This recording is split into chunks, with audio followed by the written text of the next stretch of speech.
संसार जो चल है पंचभौतिक शक्ति से, तो पंचभौतिक शक्ति में सब पूर्ण सृष्टि पालन विनाश करने में सबका एक साथ कर। अभी हम लोग का सबसे बड़ा बात बोलते हैं, जो हम लोग गुरु जी से सुना है, जो संध्या गायत्री में रहे थे, गायत्री ओंकार में रहे। इसका अर्थ साधारण आदमी को समझ भी नहीं है। संध्या गायत्री में रहता है, गायत्री ओंकार में है। समझ में आए? तो गुरु जी बोला संध्या कैसे हो सकती? सब पंडित और काफी संतरों को भी मैंने पूछा संध्या का बारे में, कि ये सब बाहर का ही संध्या बोलते हैं। बाहर जैसा ब्रह्म मुहूर्त को बोलते हैं, रात 4 है, सुबह हो रहे, उसको ब्रह्म मुहूर्त और उसी को बोलते ही संध्या है। उस मुहूर्त में बैठ कर ध्यान करते और हमारा बोलते हैं मध्यान्ह का टाइम, जब सुबह जाड़े और शाम का तरफ सूरज ढले, उसी समय उसका नाम संध्या बोलते हैं। मैंने दोनों का बीच का समय का नाम ही संध्या है। और दिन जाड़े रात आ रही, उसी को संध्या बोलते हैं। आम आदमी को पूछा गया तो सभी एक ही जवाब है। जब गुरु जी के पास हम लोग बैठ के सुना, तो गुरु जी बोलते हैं सूरज कभी उगता ही नहीं, कभी ढलता ही नहीं, सूरज एक ही स्थान में स्थित है। तो कैसे संध्या होगा? कैसे संध्या होगा? तो वही तो पृथ्वी घूम रहा है, सूरज तो नहीं घूम रहा है। तो हम लोग का तो वही बोल रहे, पृथ्वी घूमते जा रहे, लेकिन पृथ्वी का तो पंचभौतिक शक्ति में कोई अवदान यही है कि पृथ्वी में खड़ा होकर हम लोग भगवान को तपस्या कर सकते हैं। लेकिन संध्या के बारे में पृथ्वी के ऊपर से कोई भी नहीं है। संध्या तो सूरज को देख के कर, सूरज जब जहाँ अवस्थान करते हैं उसी को संध्या बोला जाता है। किसी का दिन बोलते हैं, किसी को रात बोलते हैं। तो सूरज जहाँ नहीं है वो रात है, या सूरज है वो दिन है। तो श्रद्धा गुरु जी हम लोग को बोला, तो हम लोग का अंदर निरंतर श्रद्धा हो गई कि सूरज जब एक जगह स्थिर होके ये सारी ग्रह नक्षत्र को चला रहे, सारी सृष्टि को चला रहे, एक जगह स्थिर। तो तुम्हारा प्रकृति में जहाँ तुम्हारा तीन रहता है वहाँ ही संधा होता है, वहाँ स्थिर हो। तो तुम्हारा स्थिर होते तुम्हारा सूर्य नाड़ी और चंद्रमा नाड़ी जब वहाँ जाके स्थिर हो जाते तब संधा होती। और वही संधा गायत्री में ले आते। गायत्री मैंने गायत्री को अर्थ ही नहीं जानते, गायत्री मंत्र बोल जाते। ओम भूर्भुवः स्वः सवितुर्वरेण्यं भर्गो देवस्य धीमहि तन्नो रुद्रः प्रचोदयात्। वो लोग सोचते यही गायत्री मंत्र है, लेकिन नहीं। हमारा जब ध्यान स्थिर करते तो हमारा मन जीव भाव पड़ा है। जीव कहाँ है? नीचे है। तो वहाँ से फिर वहाँ ऊपर उठना शुरू होते हैं।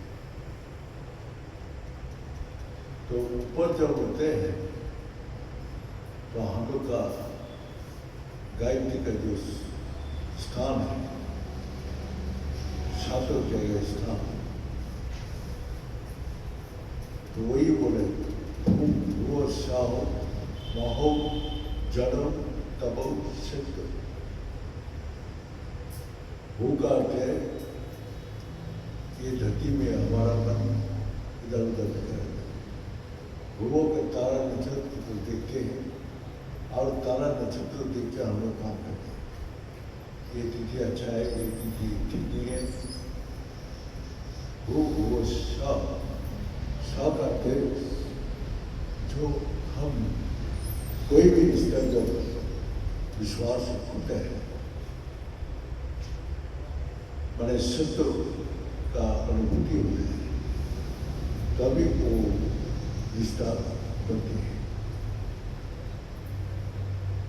तो भूर्भुवः स्वः मोहो, या हमारा मोह का डोर इस संसार में बंधा हुआ है, और उसी मोह का डोर में सब संसार का दीप बना हुआ है। जैसे जैसे हमारा कपाल में स्थिर होते जाएगा है, तो अपना आप ये सब ऊपर उठना शुरू और अपना मोह, तब भगवान का प्रति हमारा प्यार जितना बढ़ते हैं उतना ही इस संसार के प्रति, सबके प्रति प्यार बढ़ते हैं। जब सबका अंदर ही जब प्यार बढ़ते हैं तो मोह सब में हो जाते हैं। इस सब में क्या है? परमात्मा इसमें बैठे हैं। मोह जड़, ये जो जड़ हम लोग का सारी संसार का साथ छूट जाते हैं। भूर्भुवः स्वः महो जडं सत्य, तब सत्य का आवाज होता है। सत्य का आवाज कब होते हैं? जब हम प्रकृति में स्थिर हो जाते हैं।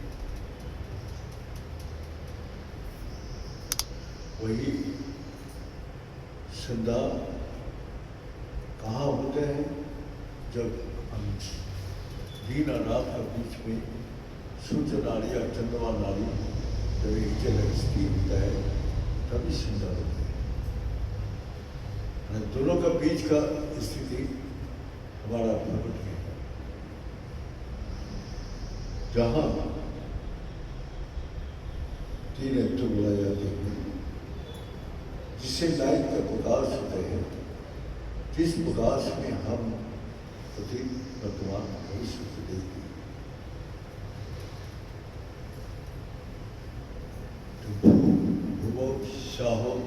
मोहो जनो तपो, तप जो होता है मैंने एकाग्रता परम तप, एक जगह स्थिर रहना सबसे बड़ा तप। मन बुद्धि इंद्रिया चारों तरफ पर भटकते रहते हैं, तो वही तप है। तपस्या भी वही बोल रहे, एकाग्र परम तप, सबसे बड़ा तपस्या है एक जगह स्थिर रहना, तभी सच का अनुभूति हो। सच का क्या है वही तब बताते हैं। तो सदा गायत्री में रहे होते, गायत्री ओंकार, ओंकार में क्या है ओम मौन नाथ बिंदु, ये पंच देवता इस संसार का अंदर में। तो क्या है वही पंच देवता। वो हुआ जो हमने बोला था होगी कि भगवान जब स्थिर होता है तब चारों तरफ इसका अस्तित्व महसूस होता है। भूख आते हैं पृथ्वी लोग जहाँ खड़ा होकर आप कर्म कर सकते हैं, ये भू लोग छोड़ के और कहीं भी कर्म करने का स्थान नहीं है। और यही भूमि और भौ करते भूमि, गौ करते गगन, गगन में आसमान, महाकाश, जो सारी संसार को सृष्टि का धारण करके रखे, सभी हम लोग महाकाश में विराजमान है। ये पृथ्वी भी महाकाश में घूम रहे, लेकिन हम लोग क्या महसूस कर रहे हैं क्या हम महाकाश में हैं। तारा नक्षत्र सबको दिखाई देता आकाश में, हम लोग भी इसी प्रकार आकाश में। तो इसी प्रकार बोलते हैं कि सारी सृष्टि को महाकाश में धर्म करते, और उसके बाद वायु, तो गणेश जी है ये भूलोक का अधिपति, जहाँ कर्म करके सिद्धि को पाते हैं। और गगन कहते बोम, बोम मने आकाश, बोम का अर्थ है कि भगवान शंकर जी का ऊपर सभी स्थिर है, सारी सृष्टि में स्थिर है। और इसके साथ वायु जो सारी संसार को अपना शक्ति प्रदान करती है, सारी पेड़ पौधा से लेके कीट पतंग सबको ऑक्सीजन वही वायु से। वायु कहाँ से उत्पत्ति हो रहे, कैसे हो रहे, किसी को कुछ भी पता नहीं। लेकिन हम लोग वायु अगर नहीं रहे तो सांस बंद, तो एकमात्र वायु है जो सबको अपना जीवित रखे। और आकार के अग्नि सूच दे, जो सबको वृद्धि होने के लिए सूच दे का प्रकाश से ये सारी बैक्टीरिया खत्म हो जाती है, और वही बैड बैक्टीरिया खत्म हो जाती है। इसीलिए हम लोग अच्छा बैक्टीरिया रहने से सुस्त रहते हैं, मन बुद्धि देहो शांत है। और पेड़ पौधा कीट पतंग सभी उसका प्रकाश में वृद्धि की है। और हम लोग का बॉडी में भी इसीलिए टेम्परेचर है, इस टेम्परेचर ही हम लोग का सारे शरीर को चला रहे हैं। 5 जठराग्नि है, 5 वायु है जो हम लोग का देह को चलाते हैं। प्राण वायु, अपान वायु, समान वायु, वायु वायु, उद्धान वायु, ये विस्तार है। ये बोलने से बहुत सुनाई होती है। और 9 करके नील बने पानी, जल, संसार का सब कुछ है। कीट पतंग, मनुष्य, पेड़ पौधा सब जल, जल एक प्रकार सबका ज़्यादा जरूरत है। और जल में और ये है सबको पवित्र करते। हाथ गंदा हो तो पानी से धो लिया, नहा लिया देह पवित्र। लेकिन जब तक भगवान का नाम स्मरण नहीं किया जाए तो मन बुद्धि पवित्र नहीं होती। इसलिए भगवान बोलते मेरा जो स्मरण करते हैं उसका मन बुद्धि भी पवित्र है। तो ये हुआ ओंकार।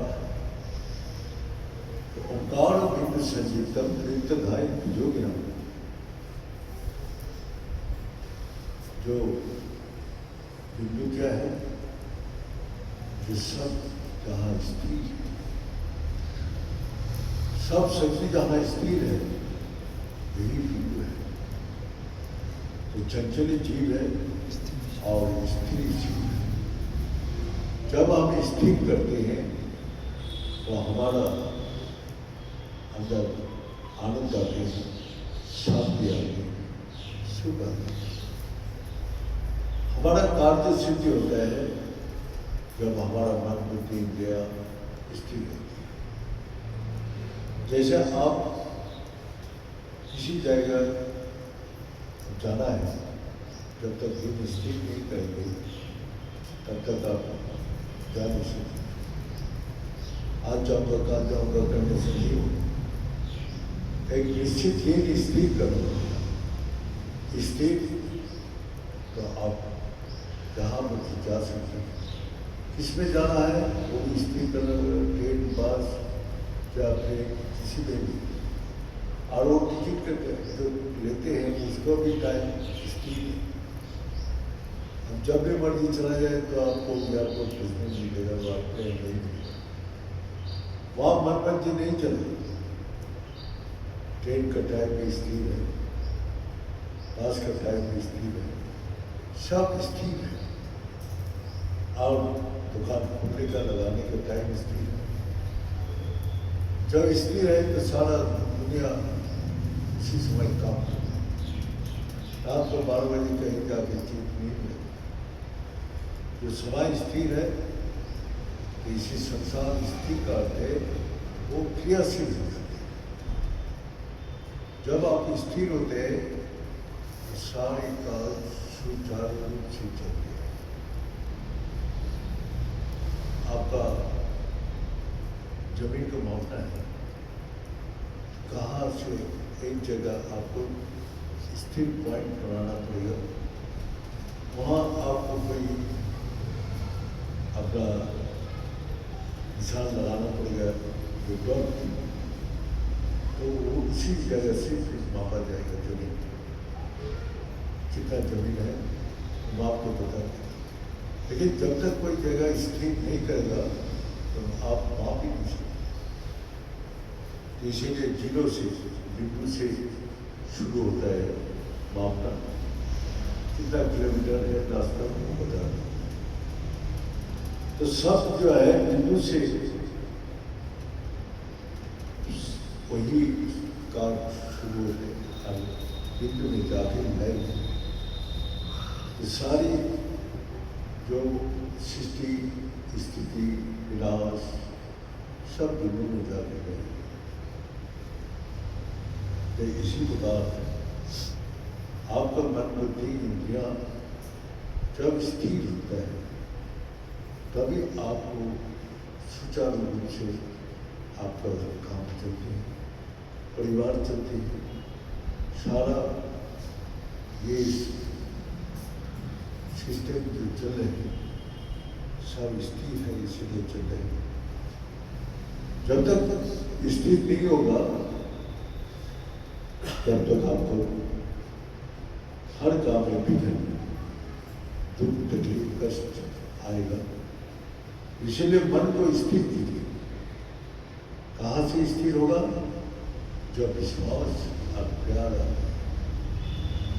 जब भगवान में आपको पूर्ण रूप से विश्वास और प्यार होते हैं, तभी कल हमने कैप्टन के बारे में बताया, उसका विश्वास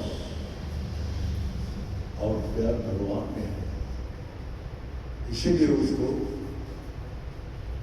विश्वास और प्यार उसको रक्षा करता है, उसको सारे विघ्न को दूर करता है। वही लहर तूफान बंद हो गया और सिंह का दूसरा दिशा में पहुंचा, अपना लक्ष्य पे पहुंचा और सभी उसी समय विघ्न से वायुवार लहर देख के भाग गए। उसको विश्वास नहीं है, भगवान में प्यार नहीं है, तो इसकी पुकार स्वामी विवेकानंद एक दिन जा रहे थे शिव पकाने के लिए, तो बहुत आराम से जा, अरे छोड़ के स्वामी जी आप शिव छोड़ देगा, वही बात नहीं है, भगवान की जो इच्छा है वही होगा। तो फिर आराम से जाके पहुंचा, देखा शिव खड़ा है,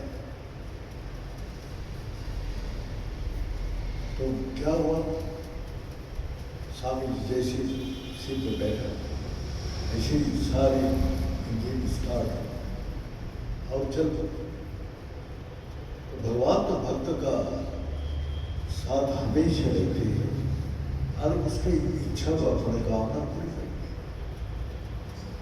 तो विश्वास हमारा कहाँ से पैदा होता है?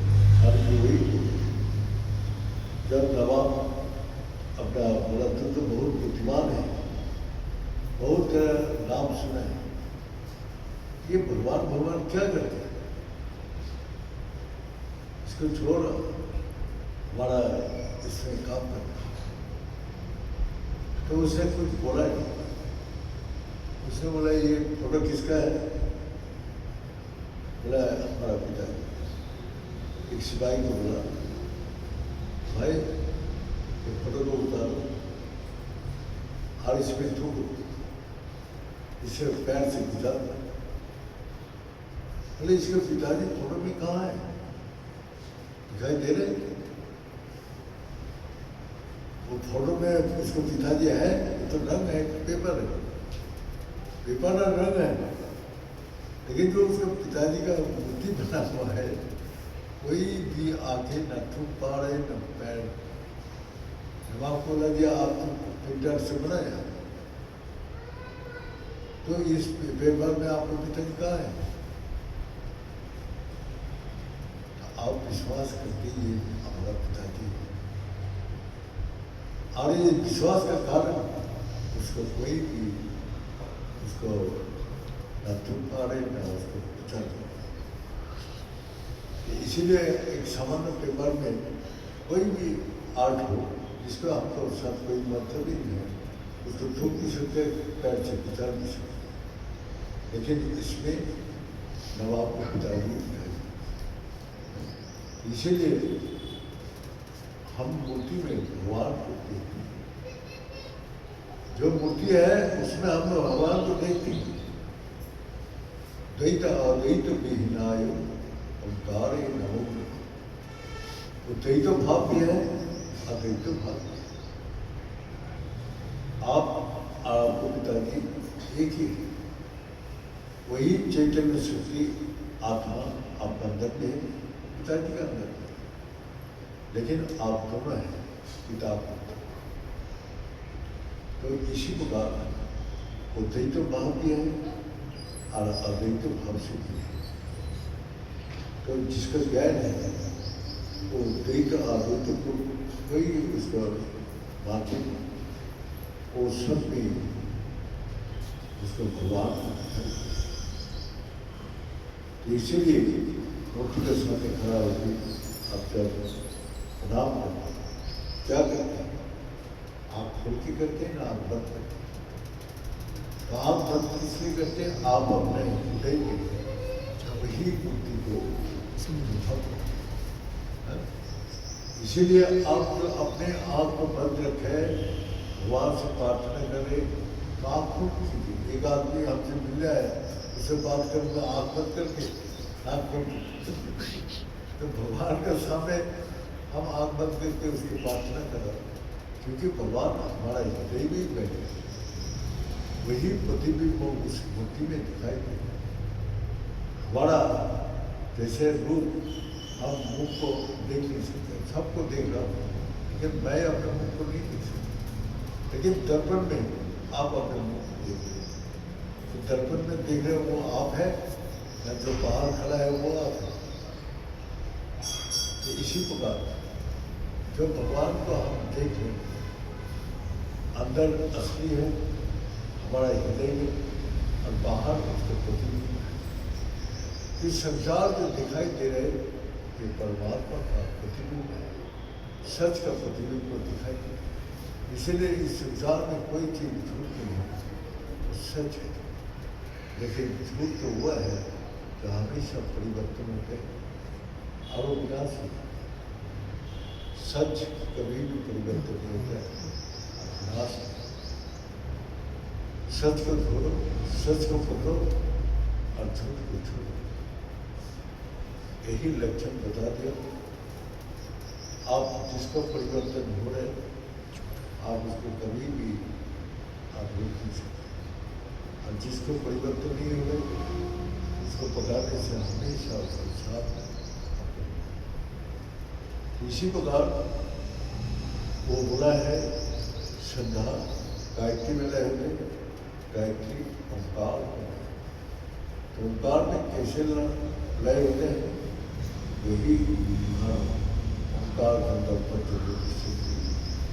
उसके साथ जो शब्द हुआ है वही माता जिसको माया से मुक्त कर देती है, वही बिंदु में जाती है। माता का शक्ति बिना वो बिंदु में कोई नहीं हो सकता। इसीलिए वृंदावन में भी जाते हैं, सब राधे राधे करते, इस तरह तो नहीं करते, सब राधे राधे करते, चलते हुए, बैठते हुए, खड़ते हुए, किसको बुलाते हुए, सबको राधे राधे। के लिए राधा का शक्ति बिना कृष्ण का बात कर ही नहीं सकते, क्योंकि राधा कौन है? वो आदि शक्ति, वही शक्ति उसको है, जिसको आज भी हमरा वृंदावन में जाते हैं राधा को दर्शन, तो कृष्ण भगवान ने अपना जब वध किया, इसको अपना बैल का रूप में था, तो उस राक्षस को वध किया, तो गोहत्या का पाप है। राधा ने बोला सब देव का आह्वान करो और उसी में नहाओ, तभी तुम्हारा गोहत्या का दोष जाएगा। लेकिन कृष्ण भगवान बुलाया, उससे राधा के बाद संतुष्ट हो, वो अपना कंगन से खड़ाई की और सारी जगत को, सारी देवी को आह्वान किया। तो आज जाके भी सभी राधा को भी ना आते, सब कोई ना आते। आज भी आपने वो देखा है जो वहाँ जाके सब राधा को देखा, और जो भी राधा को में राधा रानी को जो प्रार्थना करते हैं वो खुश होते हैं, वो पहले भी अपना खुद अनुभव थे। उसको राधा जी आप है तो कच्छों के रूप का आप आगे दर्शन देते, अगर जी आपको नहीं है जिसका कोई विश्वास ही नहीं है तो वो उसके दर्शन नहीं मिलेगा। तो इसी प्रकार जो माथे की माया से जब भक्त करते हैं तब पूर्ण रूप जो परम ब्रह्म का साथ, इसीलिए आदि शक्ति आपका जो दोष है, जो मन का विकार है, अविश्वास है, सबसे पहले तब करके नष्ट करती है। विश्वास और प्यार जब आते हैं तो फिर हृदय में निर्मल पवित्र भाव आते हैं, तो वहाँ भगवान प्रकट होते हैं। पहले राधा, फिर भगवान प्रकट होते। तो इसलिए ये सब सूक्ष्म विषय है जो आपको कहीं भी भक्ति अलग से भगवान को दिखाई देती है। हम जो भी रूप का कल्पना करते हैं वही रूप हमारा सामने आता है। एक पत्थर में कोई मूर्ति नहीं होते, न मिट्टी में कोई मूर्ति होती, लेकिन जो शिल्पकार है उसका मन का अंदर जो छाप बैठे वही मूर्ति बना देती पत्थर में और मूर्ति से। तो इसी प्रकार जब पत्थर का ऊपर वो उड़ जाते तो मूर्ति नहीं रहती, ना मिट्टी जब गल जाते हैं तो फिर एकाकार एक से बहुत और बहुत से फिर एक। यही अवैध दर्शनम ज्ञान, ये भेदभाव को जो खत्म कर सकते हैं वही कहते हैं। ये बोलती आज मैं समाप्त को ओम पूर्णमद पूर्णमिदं पूर्णात् पूर्णमुदच्यते पूर्णस्य पूर्णमादाय पूर्णमेवावशिष्यते।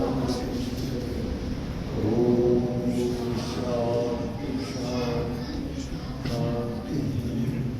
बड़े सच्चे दरबार की, बड़े सतगुरु भगवान, बड़े शंकर भगवान, बड़े माधुर्य, बड़े भक्तविंदों, बड़े संतविंदों, बड़े सनातन, बड़े धर्म की आधर्म का प्राणियों में विश्व का हर हर महादेव। ओम गुणाय गुणरूपाय गुणानंद गुणाय संसार सागर तराय